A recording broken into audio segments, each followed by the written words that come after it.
1837, on the Portuguese slave ship, the Aragante, the captain killed an enslaved man, cooked him, and made the other enslaved people eat him. What? And the crew ate the organs. In 1831, after Nat Turner's rebellion, they desecrated his body after his execution, and then some sources state that they boiled down his body to a medicinal substance for white people to consume as an act of final triumph. Vincent Woodward has a whole book about the incidents of this happening, the consumption of black bodies, not just literally, but physically, intimately. It's well documented.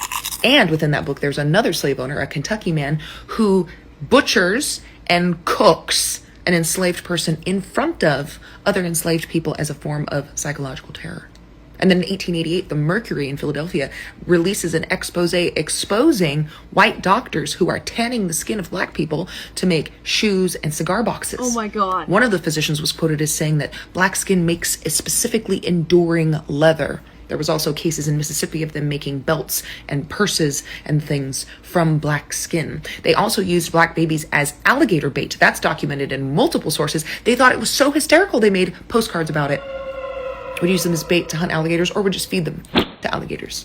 If you really want to go for a wild ride and you can stomach the truth, Thomas Thistlewood's diaries, called the Thomas Thistlewood Papers or the Thistlewood Papers, the slave owner himself kept a documented, detailed diary of all of the torture he inflicted on his slaves, including 3,800 cases plus of essay against black women, probably one of the most common crimes across the slave trade against black women.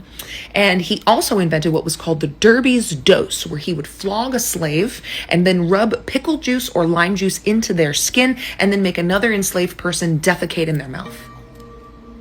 Typically, those kind of infractions would be eating a piece of sugar cane because they were hungry. And no, Miss Ma'am, you don't know who you're talking about. Madame Lalaurie did not eat her slaves. What she did do is chain them up with iron collars, where she tortured, mutilated them, peeled their skin into strange shapes, and then murdered them. Just because you people are not educated enough to know what actually happened and you don't want to believe it because it makes you uncomfortable doesn't mean it didn't happen. And you wonder why I do what I do, to make sure that we never ever forget what these savages, these ungodly, demonic people have done to us for centuries. This is why. Look, if you want to learn more, man, all you got to do is text the word edible to 219-299-49. And please, don't argue with me. Argue with your mama and fight these facts. You did.